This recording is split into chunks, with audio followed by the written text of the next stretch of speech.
ආයිබෝවන් අද අපි කතා කරමුද මේ ආයිමත් මතුවලා තියෙන කොවිඩ් කතාව ගැන. JN1 කියලා අලුත් උපප්‍රභේදයක්ලු නේද? ඔව් ආසියාවේ සමහර රටවල දැන් ටිකක් වේගෙන් පැතිරෙනවා වගේ පේනවා. අපිට ලැබිලා තියෙනවා ඒ ගැන තොරතුරු ටිකක්. හරි. එහෙනම් බලමු මේ මූලාශ්‍ර ඇසුරින් JN1 කියන්නේ මොකක්ද? මේක කොහොමද පැතිරෙන්නේ? අද රෝග ලක්ෂණේම වෙනස්ද?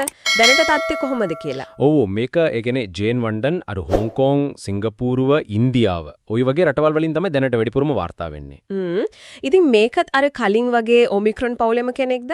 හරියටම හරි ඔමික්‍රොන් තමයි BA2.86 කියන උපප්‍රභේදයෙන් තමයි මේක ආවිල්ලා තියෙන්නේ. ඒකම අලුත් සමාජිකයෙක් වගේ. හරි. ඒත් මම දැක්ක සමහර තැන්වල මේකට ග්‍රාහක වෛරසය කියලාත් කියනවා.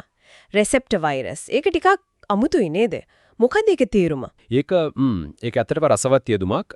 මූලාශ්‍රවල ඒ ගැන ලොකු විද්‍යාත්මක විග්‍රහයක් නැතත් ඒකෙන් ඒ කියන්නේ යම් ඉමියක් දරව වෙන්නේ නැති.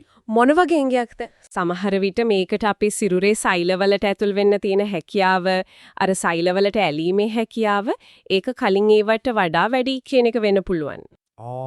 හරියට අගුලකට යතුරක් හොඳට ගැලපෙනවා වගේ. ඔව් ඒ වගේ දෙයක්.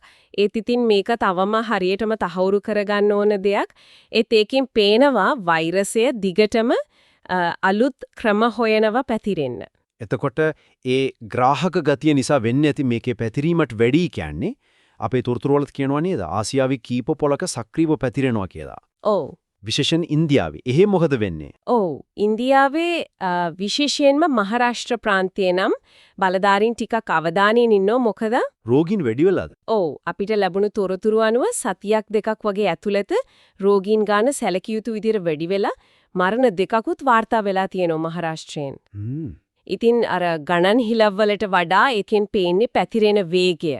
මිනිසුන්ගේ ප්‍රතිශක්තියම අඩු වෙනකොට මේවට ලේසියෙන් පැතිරෙන්න පුළුවන්. සෞඛ්‍ය පද්ධතියට ටිකක් පීඩනයක් වෙන්න පුළුවන් නේ. ඒක නම් ඇත්ත. ඒක නිසා තමයි තොරතුරු වලත් කියන්නේ සෞඛ්‍ය අංශ ආයමත් මතක් කරනවා අර පරණ පුරුදු ටිකක් මුවාවරණ වගේ දේවල්. විශේෂයෙන් සෙනග ඉන්න තැන්වල අර වසංගත කාලේ වගේම. ඔව්. ඒ කියන්නේ වෛරසය තාම අපි අතරේ තියෙනවා අමතක කරන්න එපා කියන එක තමයි ඒගොල්ලෝ කියන්නේ. එතකොට රෝග ලක්ෂණ අර සාමාන්‍ය කොවිඩ් වලදී වගේ කැස්ස, හිසරදය, උගුර රිදෙන එක, සෙම්ප්‍රතිශ්‍යාද ඒ වගේ දේවල්? ඔව්. ඒ පොදු ලක්ෂණ නම් තියෙනවා. කැස්ස, උණගතිය, හිසරදය, උගුරේ අමාරුව, සෙමෙන එක, අර ගඳ සුවඳ රස නොදැනීමත් සමහරුන්ට තියෙනවා. හැබැයි මේ මූලාශ්‍රවල අමතරව කියනවා JN.1 වලදී විතරක් නෙවෙයි දැනෙන සමහර ඔමික්‍රෝන් වලදීත් ඇඟපතේ මලානික ගතියක්, සමහර වෙලාවට වමනය, අධික තෙහෙට්ටුවක්, අර මස්පිඬු රිදෙනවා වගේ ගතියක්, කැම අරුචියක්. ඒ වගේ ලක්ෂණත් වාර්තා වෙනවා.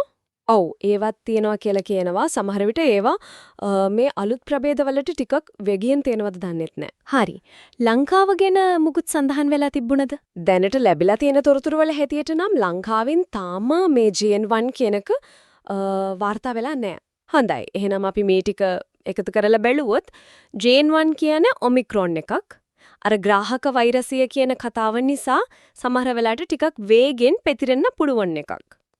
ආසියාවේ සමහර තැන්වල රෝගීන් වැඩි වෙලා. ඒත් මාරාන්තික නෑ කියලායි දැනට කියන්නේ. ලක්ෂණ අර පොදු ඒවට අමතරව ඇඟපතේ අමාරුකම්, තෙහෙත්තුව වගේ ඒවත් තියෙන්න පුළුවන්.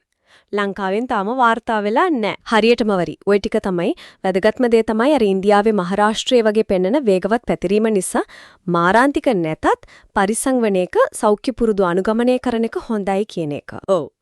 අවසාන වශයෙන් පොඩි දෙයක් හිතන්නත් එක්ක මේ JN1 වගේ ග්‍රාහක වෛරස් කියලා කියන්න පුළුවන් උපප්‍රභේද මතුවීම ඒව ඉක්මනට පැතිරීම මේක දිහා බලපුවම වෛරසයේ ඉස්සරහට කොහොම පරිණාමය වෙයිද ඒකට අපි දිගු කාලිනව කොහොමද මුහුණ දෙන්න ඕන අපේ උපාය මාර්ග මොනව වෙන්න ඕනද ඒ ගැනත් අපි හිතන්න ඕන නේද? ඒක ඇත්ත. දිගටම අවධානයෙන් ඉන්න වෙනවා වගේම අපේ ප්‍රතිචාරත් ඒ අනුව සකස් කරගන්න.